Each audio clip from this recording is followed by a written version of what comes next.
ધર્મ વાસ્તુમાં આપનું સ્વાગત છે। આજનો ટોપિક લઈશું કઈ તરફ માથું રાખી અને ઊંઘવું। આપણે તો ફર્સ્ટ લોકેશન આવશે દક્ષિણમુખ, દક્ષિણમાં માથું અને ઉત્તર તરફ પગ,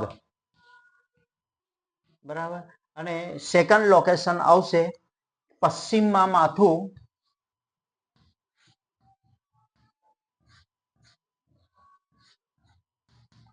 અને પૂર્વ તરફ મુખ, પગ રાખશું। જો આ તરફ પશ્ચિમમાં માથું રાખીને પૂર્વ તરફ પગ રાખીને ઊંઘશું તો મિનિમમ આપણે સવારની અંદર સૂર્ય ઉગ્યા પહેલા ઉઠી જવાનું। જો સૂર્ય ઉગ્યા પછી આપણે ઉઠીએ તો સૂર્યને પગ બતાવીએ તો એ આપણે અનુકૂળતા ન રહીએ। અને ક્યારેય પશ્ચિમ તરફ પગ અને પૂર્વ તરફ માથું રાખીને સૂશું તો આપણે આળસુ બની જઈશું। એટલે એ તરફ માથું રાખવું નહીં, ને ઉત્તર તરફ તો માથું રાખવું જ નહીં, કારણ કે લોક ચુંબકીય અસર છે।